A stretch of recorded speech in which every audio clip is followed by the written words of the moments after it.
الهاشمي ومولانا مولى الثقلين صاحب مشرقين جد الحسن والحسين بالقول اللهم صل على وعلى آل بيته الطيبين الطاهرين المعصومين المظلومين ولعنة الله على أعدائهم أجمعين. أما بعد فقد قال الله تبارك في أحسن الكتاب المبين وهو أصدق الصادقين وقوله الحق. بسم الله الرحمن الرحيم. اهدنا الصراط المستقيم صراط الذين أنعمت عليهم. صلوات پڑھ دے معزز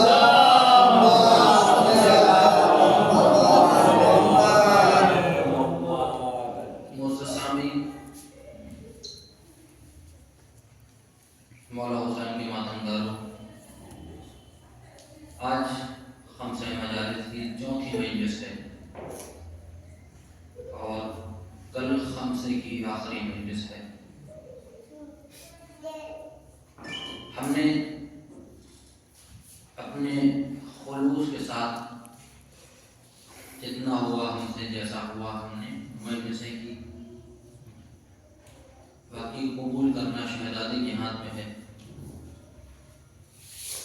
عظمت فرش اعضا اس کا درک کرنا بہت ضروری ہے، اس کے اہمیت کو سمجھنا بہت ضروری ہے. کائنات میں کوئی ایسی جگہ بنی نہیں ہے کہ جہاں پر انسان شہزادی فاطمہ زہرا کو بلا سکے سوائے فرش اعضا کے. انسان فرش اعضا جہاں بھی جاتا ہے بے شک شہزادی کو بلاتا ہے. بے شک نماز بہترین عبادت ہے، لیکن معصوم نے یہ نہیں کہا کہ تم نماز پڑھو گے تو ہم آئیں گے. روزہ بہترین عبادت ہے، لیکن معصوم نے یہ نہیں کہا کہ تم روزہ رکھو گے اور جب افطار کرنے لگو گے تو ہم آئیں گے. حج بہترین عبادت ہے، لیکن کبھی بھی معصوم نے یہ نہیں کہا کہ تم حج کرنے جاؤ گے تو ہم آئیں گے. لیکن واحد ہی فرش اعضا ایسی چیز ہے کہ معصوم نے کہا کہ تم فرش اعضا بچھاؤ گے ہم سب کے سب وہاں آئیں گے. کیا کہنے سبحان اللہ. اللہم صلی علی اور فرش اعضا پہ معصوم کی آمد ہوتی ہے اور معصوم کوئی شرط بھی نہیں لگاتے کہ امیر بچھائے گا تو آئیں گے، لکھپتی بچھائے گا تو آئیں گے، کروڑپتی بچھائے گا تو آئیں گے. کیوں؟ کیونکہ اہل بیت کے گھرانے میں اور تلے اہل بیت پر دولت معیار نہیں ہوتی ہے، کیریکٹر اور کردار معیار ہوتا ہے، اخلاق معیار ہوتا ہے. اگر تم مخلص ہو، تنہا ہو، کوئی نہیں آ رہا تمہارے گھر پہ، تم تنہا بیٹھے اور ذکر حسین کر رہے ہو تو واقعی اہل بیت آئیں گے. لیکن اگر دولت ہے، شہرت ہے، سب کچھ ہے اور ریاکاری ہے تو چاہے جتنے لوگ آ جائیں اہل بیت نہ آئیں گے. صلوات پڑھتے وقت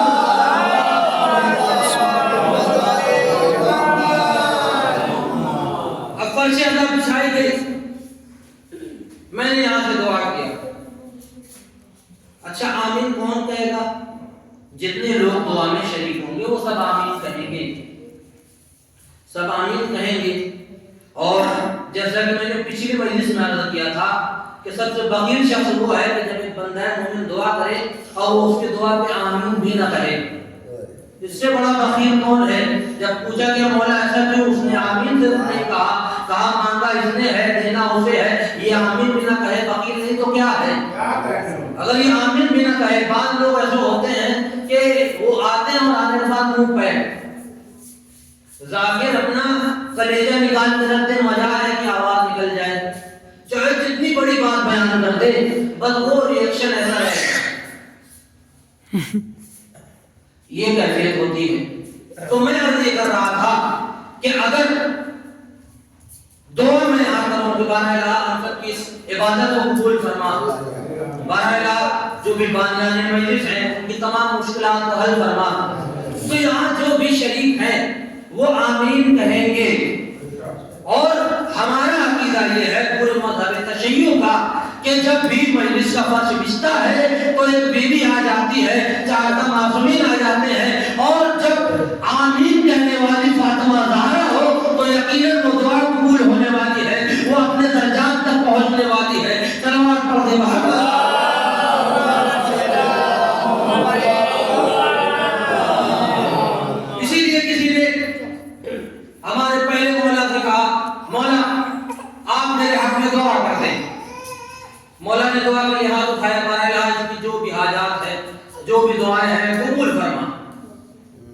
اس نے دعا کی، دعا کروائی، مولا نے دعا کی، ادھر سے جبرائیل نازل ہو گئے۔ جبرائیل نے کہا مولا یہ کیا ماجرا ہے؟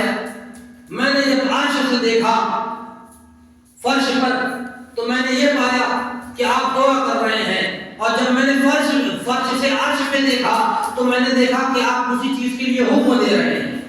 توجہ چاہتا ہوں، یہاں آپ نیچے دعا کر رہے ہیں اور وہاں عرش پر آپ لوگوں کو اس کام کے انجام دینے کے لیے حکم دے رہے ہیں، یہ ماجرا کیا ہے؟ حضرت نہیں مولا نے کہا کہ میں نے دعا اس لیے کیا، میں نے دعا اس لیے کیا ہے، صلوات پڑھتے محمد کہا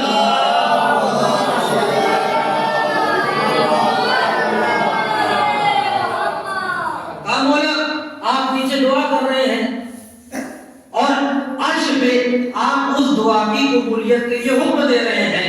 مولا ایسا کیوں؟ مولا نے کہا کہ میں نے دعا اس لیے کیا ہے تاکہ نظام پروردگار باقی رہے، اور میں نے حکم اس لیے دیا ہے تاکہ نظام پروردگار چلتا رہے۔ صلوات پڑھتے محمد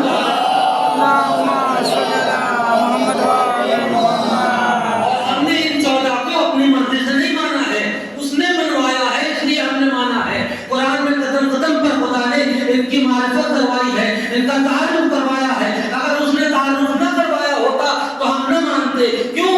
کیونکہ آپ دیکھیے قرآن مجید میں قدم قدم پہ خدا بند متعال اہل بیت کا تعارف کروا رہا ہے۔ خدا بند والا ہم کہہ رہا ہے ان اللہ اصطفیٰ کے صلوات پڑھتے محمد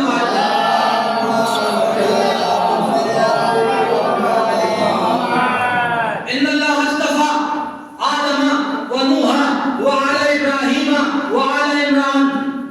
پروردگار عالم کہہ رہا ہے کہ میں نے چن لیا ہے کنہیں؟ آدم کو، میں نے چن لیا ہے نوح کو۔ پروردگار عالم نے کہا کہ میں نے آدم کو چن لیا ہے، آدم کی اولاد کو چن لیا ہے، یہ نہیں کہا۔ بعض لوگ یہ اعتراض کرتے ہیں ہمارے اوپر کہ یہ تم شیعوں کا معاملہ بڑا خراب ہے، یہ نیپوٹزم چلتا ہے کہ کیا ہے، پہلا علی ہے وہ امام ہے، پھر ان کے دونوں بیٹے وہ امام ہے، پھر جو چوتھا امام ہے وہ تیسرے کا بیٹا ہے، پھر جو پانچواں امام ہے وہ چوتھے کا بیٹا ہے، وہ جو چھٹا امام ہے وہ پانچویں کا بیٹا ہے۔ یہ تمہارے میں جو چل رہا ہے کہ بیٹا بیٹا یہ بادشاہیت والا معاملہ یہ صحیح نہیں ہے۔ اگر ایسا کرتے کچھ امام ادھر سے لے لیتے کچھ ادھر سے لے لیتے تو کتنا اچھا ہوتا۔ میں نے کہا کہ دیکھو اگر تم اس چیز کو یہ کہہ رہے ہو کہ بادشاہیت والا سلسلہ چل رہا ہے تو تم یہ چیز خدا سے کہو، یہ چیز تم خدا سے کہو کہ جناب ابراہیم نے کیا کہا؟ ان اللہ اصطفیٰ آدم و نوح و آل ابراہیم۔ پروردگار عالم کہہ رہا ہے کہ میں نے چن لیا کسے؟ آدم کو، نوح کو اور ابراہیم کی آل کو۔ تمہیں کچھ کہنا ہے تو خدا سے کہو کہ بارہ الہ تو نے جو امامت کا عہدہ جو چنا ہے اور جو تم نے یہ منتقل کیا ہے ابراہیم کی نسل تک، ان کی اولاد میں تم نے ان کی اولاد میں جو منتقل کیا ہے، تجھے ادھر منتقل کرنا چاہیے تھا، ادھر منتقل کرنا چاہیے تھا۔ تو نے صرف اور صرف یہ عہدہ ابراہیم کی آل میں ہی کیوں تقسیم کیا ہے، وہی کیوں بانٹا ہے؟ حضرت نہیں پروردگار عالم کہے کہ میں طے کرتا ہوں کہ نبی کون ہوگا، امام کون ہوگا، تم نہیں طے کرتے۔ کیوں؟ کیونکہ جو انسان طے کرتا ہے وہ ووٹ کے پر طے کرتا ہے، وہ ووٹ کے بلبوتے پہ طے کرتا ہے کہ کسے نیتا بنایا جائے، کسے منتری بنایا جائے، لیکن خدا جسے چنتا ہے وہ اس کی صلاحیت کی بنا پر چنتا ہے۔ صلوات پڑھتے محمد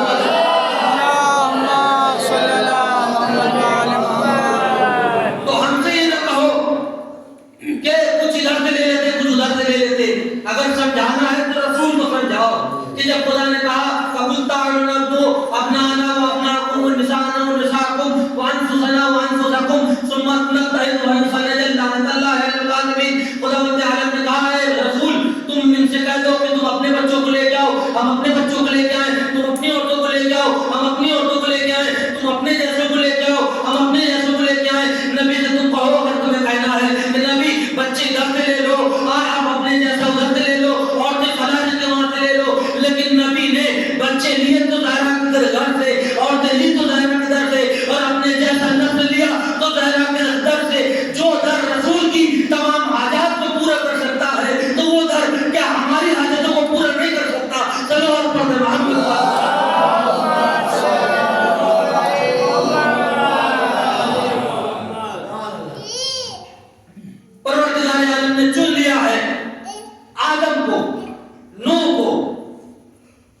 نہیں ہے کہ اسے چنا جائے۔ نوح کی اولاد کس طریقے سے گمراہ ہوئی کہ نبی بلاتے رہے، کچھ اختلافات ہوا، ناراضگی ہوئی، نبی نے کہا آ جاؤ اس کشتی پہ، آ جاؤ، لیکن کشتی کا بغض تھا کہ نہیں آئے۔ اسی لیے جناب ابو ذر نے فرمایا کہ رسول نے میرے مجھ سے فرمایا ہے کہ اہل بیت کی مثال کشتی نوح کی طرح ہے، جو اس پہ سوار ہو گیا وہ نجات پا جائے گا۔ بعض لوگ بغض علی میں اس قدر غرق ہو گئے ہیں کہ وہ ڈوبتے چلے جاتے ہیں لیکن اس کشتی پہ سوار نہیں ہوتے ہیں۔ صلوات پڑھتے محمد کیا کہنا ان اللہ اصطفى آدم ونوحا وآل ابراہیم وآل عمران۔ پروردگار عالم نے ابراہیم کو بھی چنا، ابراہیم کی آل کو بھی چنا، پروردگار عالم نے عمران کو چنا، عمران کی آل کو بھی چنا۔ اب ان مسلمانوں سے پوچھو کہ عمران کون ہے اور عمران کس کا نام ہے اور آل عمران سے مراد کیا ہے اور آل ابراہیم سے مراد کیا ہے؟ پروردگار عالم نے کہا کہ میں نے ابراہیم کو چنا اور ابراہیم کی آل کو چنا۔ اب معلوم کرتے چلے کہ ابراہیم کی آل ہے کون، تو شروع سے سلسلہ نہیں چلاتا ہوں، میں نے دیکھا اس تاریخ بشریت میں ابراہیم کی آل میں صرف ایک شخصیت نظر آئی کہ جس نے یہ کہتے ہوئے نظر پایا اور جسے یہ دیکھا کہتے ہوئے کہ جب رسول کے نکاح میں پڑھانے کی باری آئی تو جناب ابو طالب رسول کے نکاح پڑھاتے ہوئے کہہ رہے ہیں خدا کی حمد ہے اس چیز کے لیے کہ اس نے مجھے ابراہیم اور اسماعیل کی آل میں سے قرار دیا۔ کیا کہنے خدا کی حمد ہے کہ اس نے مجھے ابراہیم کی آل اور اسماعیل کی آل میں سے قرار دیا۔ اگر ابو طالب ابراہیم کی آل میں سے نہ ہوتے، ابراہیم کی ذریت میں سے نہ ہوتے تو جناب رسول خدا یہ کہتے تھے جانان یہ آپ میرے نکاح میں غلط چیزیں کہاں بیان کر رہے ہیں، روکتے، لیکن محمد کا نہ روکنا یہ بتاتا ہے کہ ابو طالب آل ابراہیم میں سے تھے۔ صلوات پڑھتے محمد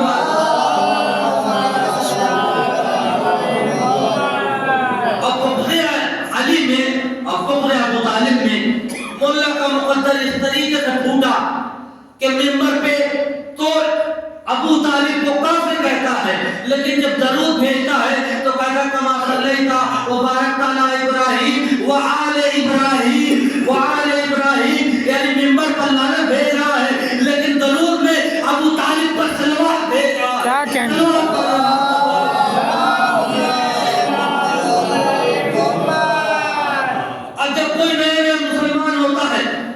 بغض علی میں دیکھیں کس طریقے سے غرق ہوئے اور ہلاک ہوئے کہ جب کوئی نیا مسلمان ہوتا ہے اور جب وہ تاریخ کی کتاب اٹھاتا ہے، کتاب اٹھایا، پہلے صفحہ پڑھا، ابو طالب کیریکٹر کیا، ہمیشہ رسول کا ہمسر، رسول کا مددگار، رسول کی جان کی حفاظت کے لیے کبھی اپنے بچے کسی کو، کبھی کسی، کبھی علی کو، سب کو لٹاتا رہا، ہمیشہ رسول کی حمایت کرتا رہا، ہمیشہ رسول کی مدد کرتا رہا، ہمیشہ رسول کی نگہبانی کرتا رہا، رسول کو پالنے والا، رسول کی پرورش کرنے والا۔ نیچے لکھا ہے فہو کافر، اب دوسرے صفحہ پر لڑتا ہے، لکھا ہے ابو سفیان، نام لکھا ہے ابو سفیان، کیا لکھا ہے ہمیشہ رسول کا دشمن رہا، رسول کا دشمنی رکھتا رہا، ہر جنگ میں رسول کے مقابل، رسول کو قتل کرنے کی سازش میں شامل، رسول کو برباد کرنے کی سازش میں شامل، ہمیشہ رسول کا دشمن رہا، بغض رسول میں ہمیشہ برباد رہا۔ نیچے لکھا ہے کہ وہ مومن، اگر مسلمانوں تمہارا معیار ایمان اور کفر یہ ہے تو میں فخر سے کہتا ہوں کہ میں ابو طالب جیسا کافر ہوں۔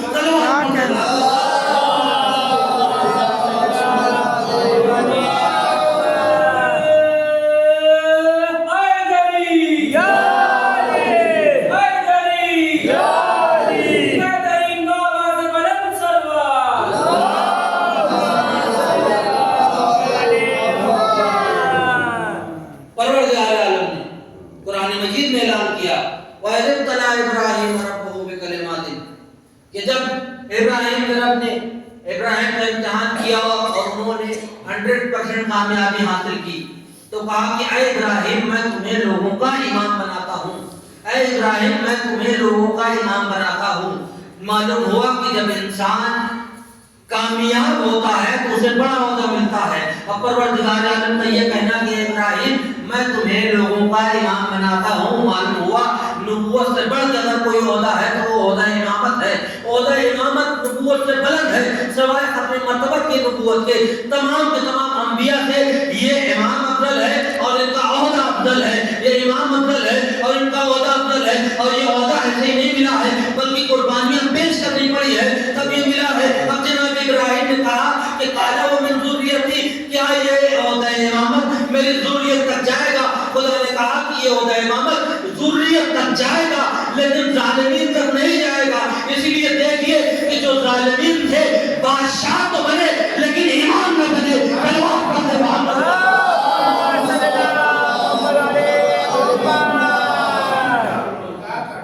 اسی لیے دیکھیے اور کہتے ہیں کہ جس طریقے سے فرعون اگر تخت پہ بیٹھا ہو پھر بھی لعنتی ہے اور موسیٰ تخت پہ نہ ہو پھر بھی رحمتی ہے، اسی طریقے سے امام چاہے ظاہری حکومت پر ہو یا نہ ہو لیکن امام امام ہوتا ہے، اس کا مرتبہ بلند ہوتا ہے اور واقعہ اور نجات ہوتا ہے ہر دور کے لیے، ہر کسی کے لیے.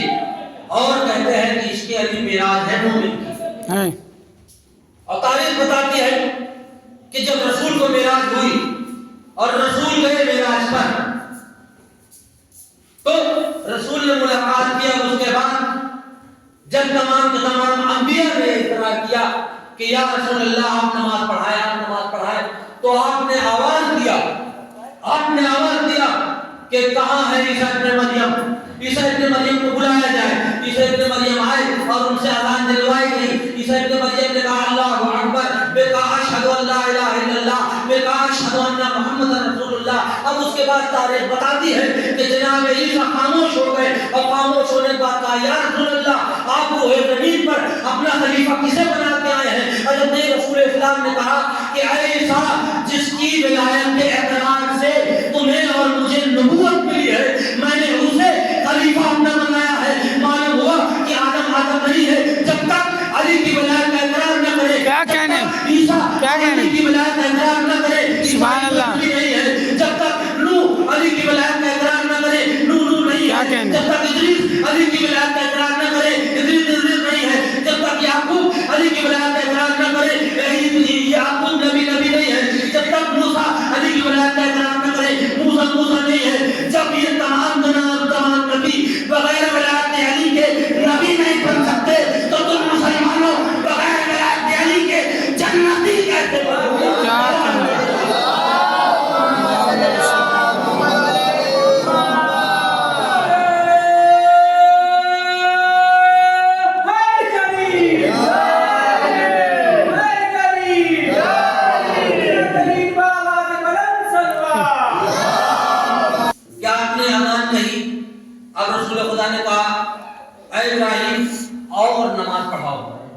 جناب ابراہیم نے کہا کہ میرے قدم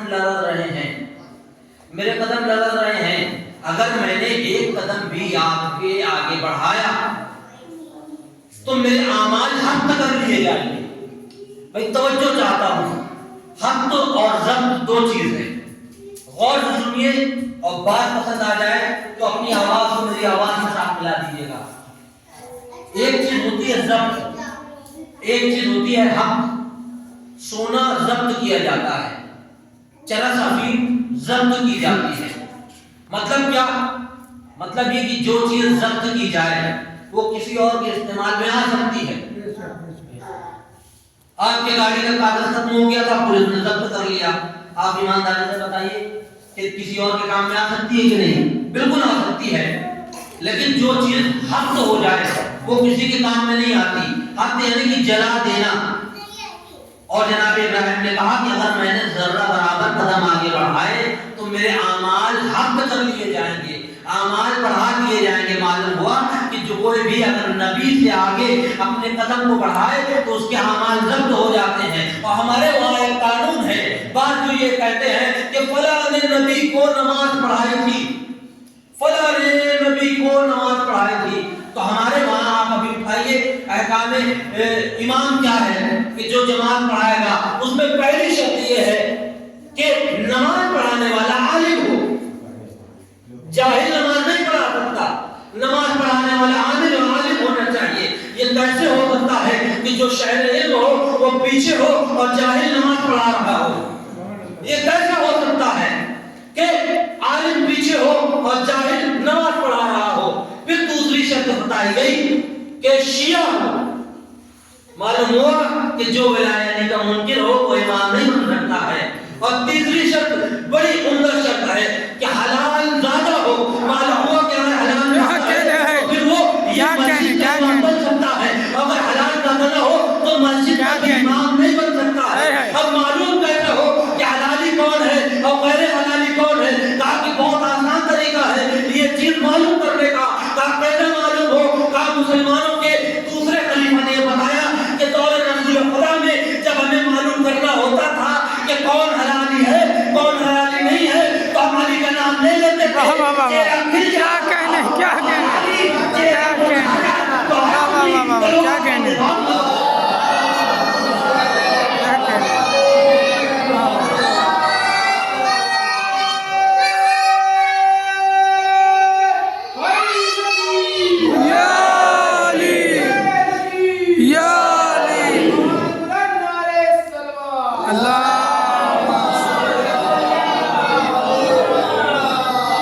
سبحان اللہ کیا کہنا پہچان کا.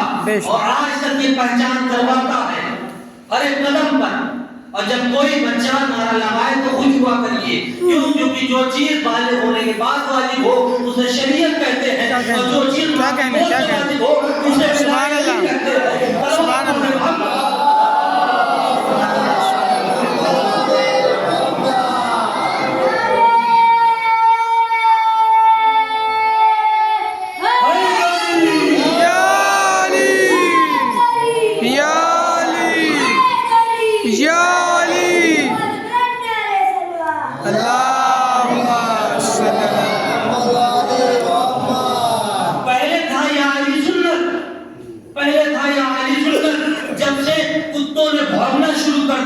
ہر ایک حلالی پر واجب ہے کہ وہ کہے یا علی.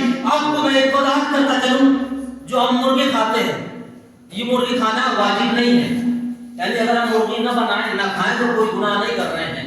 لیکن کوئی آگے چل کے مولوی یہ بولتے کہ یہ مرغی کھانا حرام ہے مرغی کھانا بدعت ہے. تو کیونکہ شریعت کی حفاظت کرتی ہے شریعت کی حفاظت کے لیے ہر عزت دار اور ہر سچے مسلمان کے لیے واجب ہے کہ وہ مرغی کھا کے دکھائے. یہ علی ولی اللہ کہنا تھا. کیا کہنے کیا کہنے علی کے لیے واجب ہے. سبحان اللہ کیا کہنے کیا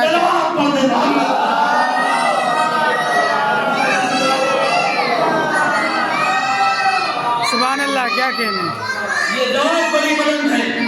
ان سے معرفت ہوئی ہے خدا کی. خدا نے ان سے اپنی معرفت کروائی ہے. جناب ابراہیم خداوند متعال سے کیا کہہ رہے ہیں؟ کون ہے؟ اللہ کے خلیل ہیں. کہہ رہے بارے تو مجھے دکھا کہ تو مردے کو کیسے زندہ کرتا ہے. تو مجھے دکھا کہ تو مردے کو کیسے زندہ کرتا ہے. خداوند عالم نے کہا کہ کیا تمہیں ایمان نہیں ہے؟ جناب ابراہیم نے کہا کہ بارے یقین تو ہے پر میں اطمینان قلب چاہتا ہوں. لیطمئن قلبی میں اپنے دل کو مطمئن کرنا چاہتا ہوں. معلوم ہوا یقین ہونا اور ہے اطمینان اور ہے. یقین ہونا اور ہے اطمینان اور ہے. خداوند متعال نے کہا ابراہیم 4 پرندوں کو لو اور ان کا قیمہ بناؤ اور قیمہ بنا کے انہیں پہاڑی پہ ڈالو. خدا بھی دشمن علی سے اور جو علی سے بغض رکھتے ہیں قدم قدم پہ ان سے مزہ لیتا رہتا ہے اور انہیں چڑھاتا رہتا ہے.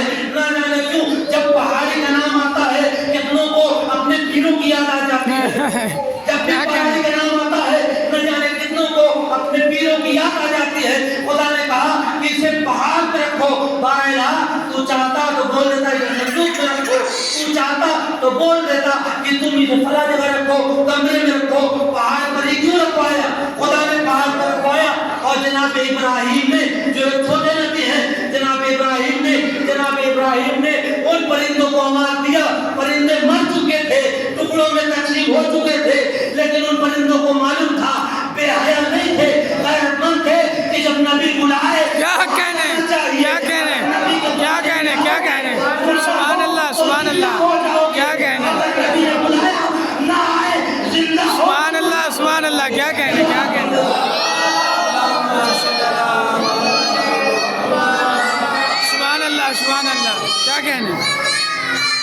قرآن مجید میں جناب ابراہیم کی دعا آئی ہے. جناب ابراہیم کہہ رہے ہیں بارہا مجھے تو نماز قائم کرنے والا قرار دے, مجھے نماز قائم کرنے والا بنا دے. بڑا عجیب جملہ ہے. اب آپ کسی سے بھی پوچھئے کہ کیا جناب ابراہیم نماز نہیں پڑھتے تھے, تو دنیا میں کوئی بھی مسلمان نہیں ملے گا جو یہ کہہ دے کہ نہیں وہ نماز نہیں پڑھتے تھے. اگر ایسا نہیں ہے تو جناب ابراہیم نے یہ دعا کیوں کی؟ اور اگر ایسے محض بات ہے تو نبی تو کوئی محض بات کرتا نہیں ہے. اگر کوئی ایسی بات ہوتی تو خدا اس قرآن میں ذکر کیوں کرتا کہ مجھے نماز قائم کرنے والا قرار دے؟ معلوم ہوا نماز قائم کرنے والے اور ہوتے ہیں, نماز پڑھنے والے اور ہوتے ہیں. جناب ابراہیم نے کہا کہ بہرحال تو مجھے نماز قائم کرنے والا قرار دے. جناب ابراہیم ہے اللہ میں خلیل اور کہہ رہے تو مجھے نماز قائم کرنے والا قرار دے. ادھر جناب ابراہیم دعا کر رہے ہیں اور ادھر جانتے وانسا میں امام حسین کے لیے کہا جا رہا ہے تَتَقَمْتَ الصَّلَاةِ وَأَتَيْتَ الزَّكَاةَ وَأَمَرْتَ بِالْمَعْرُوفِ وَنَهَيْتَ عَنِ الْمُنكَرِ. اے حسین آپ ہے کہ جس نے نماز کو قائم کیا, جس نے زکات کو قائم کیا, جس نے امر بالمعروف کو قائم کیا, جس نے نہی عن المنکر کو قائم کیا. معلوم ہوا نماز پڑھنا اور ہے, نماز قائم کرنا اور. کیا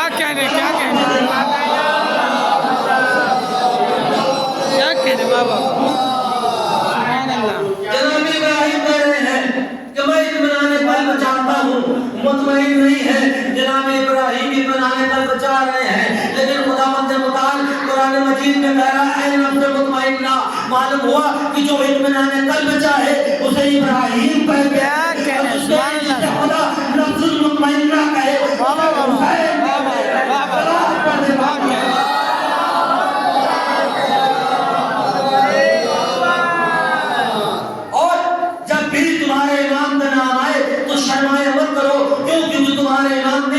کسی جنگ میں شرمندہ نہیں کیا ہے, کسی میدان میں تمہیں شرمندہ نہیں کیا ہے. آج کل کا دور یہ ہے کہ یزید کے ماننے والے ان کا نام لینے میں نہیں شرماتے ہیں, تو ہم علی ولی اللہ کہنے والے نام لینے میں کیوں شرماتے ہیں؟ جب علی کا نام آئے تو شرمایا مت کرو. کیوں؟ کیونکہ ہمارا امام جس میدان میں گیا وہ فاتح ہوا, وہ میدان جیتا, اس میدان کو فتح کیا ہمارے امام نے. اور یہ فخر کی بات ہے. کیوں؟ کیونکہ بہت کے ہمارے پاس 12 امام ہیں اور ہم جنہیں بلائے وہ مدد کو آتے ہیں. کتنوں کے ایسے امام ہیں اور کتنے ایسے بدقسمت ہیں کہ وہ اگر انہیں بلائے بھی تو وہ نہیں آتے ہیں. صلوات پڑھنے والا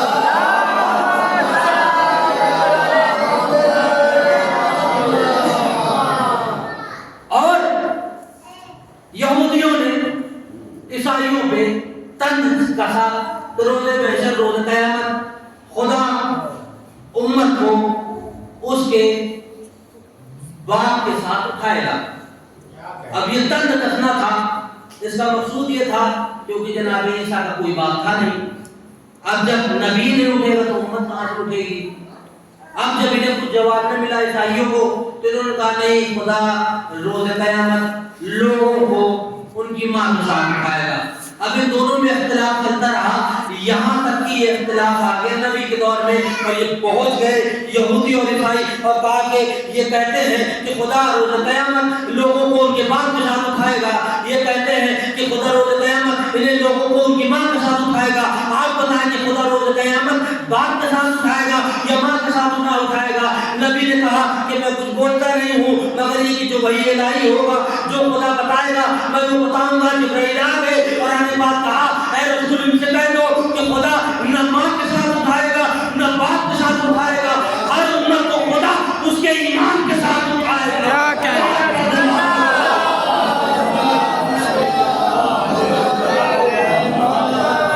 جن کے ایمان ٹھیک ہوں گے ان کا ایمان ٹھیک ہوگا, جن کا ایمان ٹھیک نہ ہوگا ان کا ایمان بھی ٹھیک نہ ہوگا. بہت سے لوگ تو ایسوں پہ توقع کر کے بیٹھے ہیں کہ جن کی حال یہ ہے کہ وہ خود یہ کہتے نظر آئیں گے روز محشر کہ ہم خود ہیں پریشان, تمہیں اپنی پڑی ہے. کچھ لوگ اپنے علی میں اتنا غلط ہو گئے کہ ایسوں کو مان رہے ہیں جن کا کوئی پتہ ہی نہیں ہے. خدا کی سلیکشن اور ہوتی ہے, جنہیں لوگ چنتے ہیں وہ ایک وقت کے مقید ہوتے ہیں, ایک زمانے کے قیدی ہوتے ہیں, وہ ایک زمانے سے محتاج ہوتے ہیں, لیکن جنہیں خدا چن سنتا ہے وہ پچھلے زمانے کے بھی امام ہوتے ہیں, چلنے ہوئے زمانے کے بھی امام ہوتے ہیں, آنے والے زمانے کے بھی امام ہوتے ہیں, علم رکھتے ہیں, ارزاق کا علم رکھتے ہیں. ہم نے جنہیں امام مانا ہے ان کی کیفیت یہ تھی کہ وہ حکومت میں نہیں بیٹھے تھے, لیکن جو صاحب حکومت تھے وہ آج یہ کہہ رہے تھے کہ علی اگر آپ نہ ہوتے کیا کہنے کیا کہنے کیا کہنے.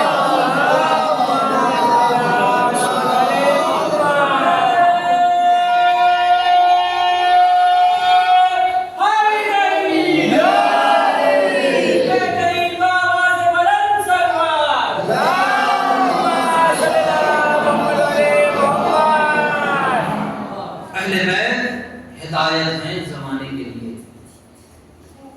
لوگوں نے اپنے زندگی میں نہ ان کے مقام کو سمجھا, نہ ان کے مرتبے کو سمجھا, نہ ان کی اہمیت کو سمجھا. یہ بڑی عظیم ہستی تھی اور لوگ چاہتے تو ان کی بخشش ہو جاتی. اور ایک شاعر نے کیا خوب کہا, سنو اے باغ فطر چھین کے کھانے والوں, سنو اے باغ فطر چھین کے کھانے والوں, دونوں عالم میں نہ تم لوگ کا گھاٹا ہوتا, دونوں عالم میں نہ تم لوگ کا گھاٹا ہوتا. بھیک میں بنت نبی باغ فطر دے دیتی, ہاتھ پھیلا کے جو تہذیب سے مانگا ہوتا. کیا کہنے بھیک میں بنت نبی باغ فطر دے دیتی, ہاتھ پھیلا کے جو تہذیب سے مانگا ہوتا.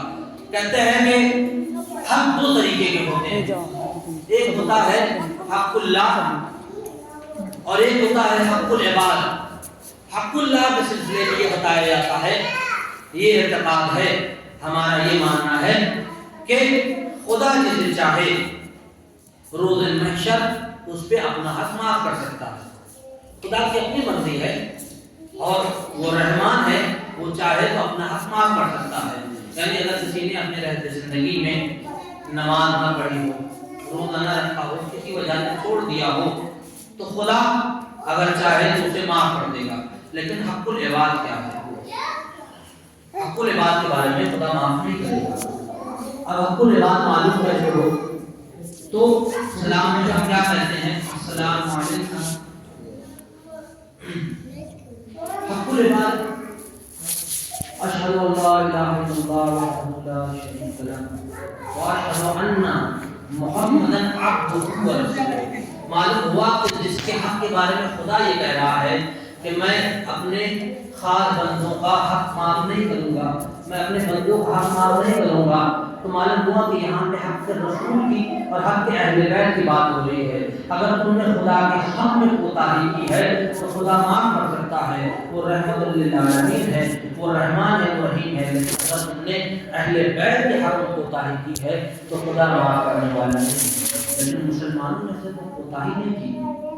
جب لوگ آئے رسول کے پاس, یا رسول اللہ آپ اجر رسالت بتائیں, تو خدا نے عالم کی آیت آئی, قرآن کی آیت آئی کہ کل لا اسألکم علیہ اجرا الا المودۃ فی القربى.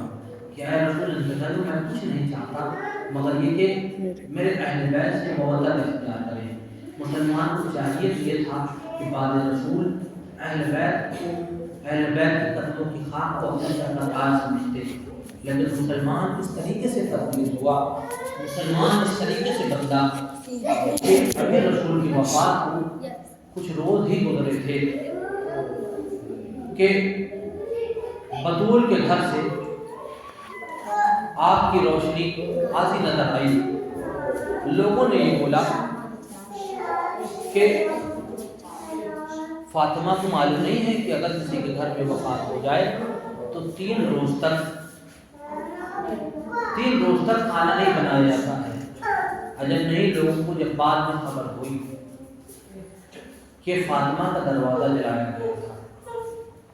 عزیزوں, کیا مصیبتیں پڑی شہزادی پر کہ جب بعد وفات رسول شہزادی اپنے بابا پر گریہ کرنا چاہتی تھی تو لوگ کہتے تھے کہ اے علی, فاطمہ سے کہہ دو کہ گریہ نہ کرا کریں پورے دن, ہمیں تکلیف ہوتی ہے, ہمیں الجھن ہوتی ہے, ہمیں اچھا نہیں لگتا. رسول کی ایک بیٹی فاطمہ نہ جانے کتنی تیز گریہ کر رہی تھی کہ ان مدینے والوں کو رسول کی بیٹی کا رونا بھی پسند نہ آیا. بس مولا کائنات نے جب جناب فاطمہ زہرا کو بتایا تو شہزادے نے کہا ٹھیک ہے میں گھر میں نہیں رہوں گی. آپ نے صحرا میں ایک حجرہ بنایا اور وہاں پیڑ کے نیچے آپ گریا کرتی تھی. مسلمان نے وہاں پر بھی آپ کو گریا نہ کرنے دیا اور اس پیڑ کو کاٹ دیا. زہرا کیا عظیم مصیبت ہے, شہزادے کو کیا درد ہوتا ہے. واقعی یہ وہ مظلومات ہوئی ہے کہ جس کے درد کا احساس کریے تو واقعی آنسو آ جائے. اور دعا کریے آپ لوگ کہ خدا کبھی بھی کسی اہل کو نا اہل کے سامنے نہ کھڑا کرے. آپ نے سنا ہوگا کہ یوسف کو نا اہل نے, جنہیں یوسف کی قیمت نہ معلوم تھی, کھوٹے سکے کے عوض بیچ دیا تھا. کیا کمال ہوتا کہ اگر یوسف کو بیچنے والا یعقوب ہوتا کہ جسے اس کی قیمت معلوم ہوتی. جناب فاطمہ زہرا دربار میں گئی نااہل کے پاس. کتنا اچھا ہوتا کہ اگر دربار میں ملعون نہ ہوتا, خود رسول ہوتے, اگر دارین ساتھ نہ لے کے آتے تو سمجھا. لیکن شہزادے گئی 4 گھنٹے تک شہزادی کھڑی رہی. تاریخ بتاتی ہے کہ مسلمان کی غیرت نہ جاگی. شہزادی بار بار مسلمان کا چہرہ دیکھتی ہے کہ اب کوئی دیکھ لے, اب کوئی جان جائے, اب کوئی پہچان لے. رسول, میں رسول کی بیٹی ہوں. ابھی زیادہ دن تو نہ گزرے تھے, ابھی زیادہ وقت تو نہ گزرا تھا. شہزادی اس طرح پہ آتی تھی. مسلمان اب صحابی دیکھتے تھے کہ جب فاطمہ زہرا آتی تھی تو رسول اپنے مقام سے کھڑے ہو جاتے تھے اور تنہا کھڑے نہ ہوتے تھے, بلکہ اپنے مقام پہ بیٹھا دیا کرتے تھے.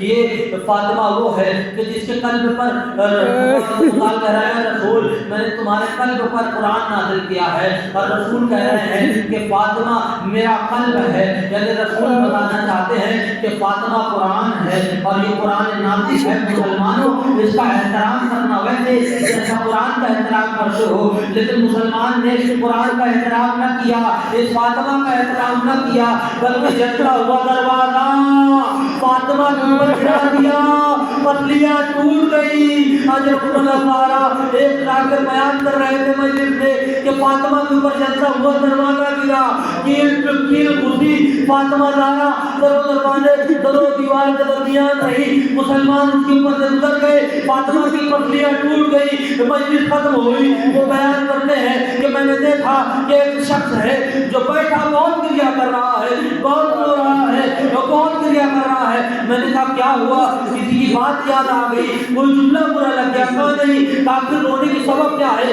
اتنے دہاڑے مار کے کیوں رو رہے ہو, اتنا چیخ مار کے کیوں رو رہے ہو, اتنی آواز بلند کر کے کیوں رو رہے ہو. کہا میں ہڈیوں کا ڈاکٹر ہوں اور مجھے معلوم ہے کہ اگر ایک ہڈی ٹوٹ جائے تو انسان کو سانس لینے میں تکلیف ہوتی ہے.